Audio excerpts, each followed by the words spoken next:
అన్యాయం కదా. ఒక విద్యార్థిగా వచ్చి ఆలోచిస్తే తెలుస్తుంది. ఇక్కడ గుంటనక్కలు ఉన్నాయి, పులులు లేవు, సింహాలు లేవు అని అంటున్నాడు కదా. ఇక్కడ వేల సంఖ్యలోని జింకలు ఉన్నాయి, పక్షులు ఉన్నాయి, టోటైసెస్ ఉన్నాయి, చాలా వెరైటీస్ ఆఫ్ స్పీసెస్ ఉన్నాయి ఇక్కడ. అయినా సరే రేవంత్ రెడ్డి నీకు అవేం కనిపిస్తలేవా? గుంటనక్కలు నీకు ఎక్కడి నుంచి వచ్చి కనిపించినాయి? ఎన్నోసేపు గుంటనక్కలు కనిపించారా లేదా ఎవరు కనిపించారని నేను ప్రశ్నిస్తున్నా. మా భూములు మాకు కావాలని మేము వెళ్ళి పోరాటాలు చేస్తుండే అన్యాయంగా అక్రమంగా లాఠీ చార్జ్ చేపించి మరి అమ్మాయిలను కూడా చూడకుండా అసభ్యకరంగా ప్రవర్తించి వ్యాన్ లెక్కించి మాదాపూర్ పోలీస్ స్టేషన్ కి తరలించడం జరిగింది. ఈ రోజు కూడా ధర్నాల్లో విద్యార్థుల మీద లాఠీ చార్జ్ చేయడం జరిగింది. అంతెందుకు నన్ను కూడా అసభ్యకరంగా బిహేవ్ చేసి లేడీ కానిస్టేబుల్స్ మిస్బిహేవ్ చేయడం జరిగింది. అయినా సరే మేము అన్నిటికీ సిద్ధమంటూ మా ల్యాండ్ మాకు రిటర్న్ వచ్చినంత వరకు మేము తగ్గేదే లేదు అని చెప్పి మేము పోరాటాలు మేము చేస్తున్నాను. టీచర్స్ యూనిటీ కూడా మాకు సపోర్ట్ గా వచ్చింది. ఈ రోజు ఈ విజిటింగ్ సైట్ ఏదైతే ఉందో ఎక్కడైతే కబ్జా అవుతుందో అక్కడ పోయి మళ్ళీ మార్చి చేసుకుంటూ ఇక్కడ వరకు రావడం జరిగింది.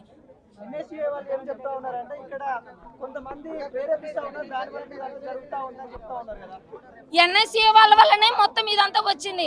ఆ ఎన్ఎస్ఏ వాళ్ళు ఎవరైతే ఉన్నారో వాళ్ళు రేవంత్ రెడ్డిని చీఫ్ గెస్ట్ గా పిలిచి ఫుట్బాల్ అని చెప్పి, కబడ్డీ అని చెప్పి ఆ వేరు పేర్లు చెప్పి తీసుకొని వచ్చి ల్యాండ్ మొత్తం అండగడ్డ పని పెట్టుకున్నారు. ఇప్పుడు స్టూడెంట్స్ చదువుకోవడానికి వచ్చారు. ఫ్యూచర్ జనరేషన్ కి ల్యాండ్ ఉండాలి. ల్యాండ్ ఉంటేనే కదా బిల్డింగ్స్ ఏమైనా కట్టుకోవడానికి, చదువుకోవడానికి, డిపార్ట్మెంట్స్ కి, హాస్టల్స్ కి దేనికైనా యూజ్ అవుతుంది. ఇప్పుడు ఎన్ఎస్సీ వాళ్ళైతే స్టార్టింగ్ లో టీర్స్ కూడా చేసిండ్రు మా ల్యాండ్ మాకు కావాలని చెప్పి. శ్రీధర్ బాబును కూడా పోయి కలిసిండ్రు. అయినా సరే వాళ్ళందరూ ఏం చేసినంటే గొడవ అంతా పెద్దదయ్యేటట్టుంది బాబు, మళ్ళీ మనకి రిస్క్ అవుతుంది అని చెప్పి ఆ టీట్లన్నీ కూడా డిలీట్ చేయడం జరిగింది. ఎన్ఎస్సీ వాళ్ళు ఏంటంటే వాళ్ళు జస్ట్ పేరుకు మాత్రమే, ఏం లేదు. వాళ్ళ వల్ల లాస్ కన్నీరు పెట్టుకుంటున్నారంట. ప్రొఫెసర్స్ చాలా మంది ఆలుమ్ని వాళ్ళు ఉన్నారు, ఇక్కడే చదువుకొని ఇక్కడే ప్రొఫెసర్షిప్ చేస్తున్న వాళ్ళు చాలా మంది ఉన్నారు. వాళ్ళ ఆవేదన వింటే కనుక మనకి ఏడుపు వస్తుంది పక్క. ఎందుకంటే చిన్నప్పటి నుంచి ఇక్కడనే చదువుకొని, ఇక్కడ స్కూల్ కూడా ఉంది, చిన్నపిల్లలందరూ ఇక్కడే చదువుకొని ఎడ్యుకేట్ అయ్యి మంచిగా ఇక్కడే సెటిల్ అయిన వాళ్ళు చాలా మంది ఉన్నారు. వాళ్ళందరూ ఆవేదన ఇందాకనే షేర్ చేసుకోవడం జరిగింది టీచర్స్ అందరూ కూడా. 3 రోజుల నుండి ఉగాది పండుగ వచ్చింది, రంజాన్ పండుగ వచ్చింది, సెలబ్రేషన్ చేసుకోకుండా విద్యార్థులు మీరు రోడ్ల మీద బైఠాయిస్తా ఉంటే గవర్నమెంట్కి వినిపించట్లేదు అంటే ఏం చెప్తారు? 3 రోజులు సెలవు వచ్చింది కదా, దోచుకోవచ్చు.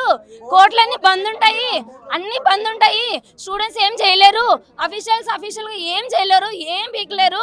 అందుకని మనం కబ్జా చేసుకోవచ్చు అని చెప్పి రాత్రికి దొంగలాగా పంపించి ఒక 50 పైన బుల్డోజర్లను రప్పించి మొత్తం అంతా అడవిని మొత్తం కొట్టించడం జరిగింది.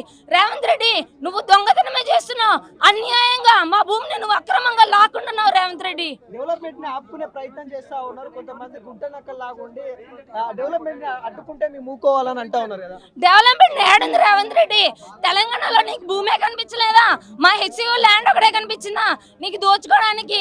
నీ డెవలప్మెంట్ కోసం నువ్వు అన్యాయంగా దోచుకోవడానికి, నీ పర్సనల్ గా దోచుకోవడానికి అయితే నీకు ఏ ల్యాండ్స్ అయినా కావాలి. కానీ డెవలప్మెంట్ మాత్రం కోసం మాత్రం నీకు మాత్రం ఎడ్యుకేషనల్ ఇన్స్టిట్యూషన్స్ ల్యాండ్ మాత్రమే కావాలి రేవంత్ రెడ్డి.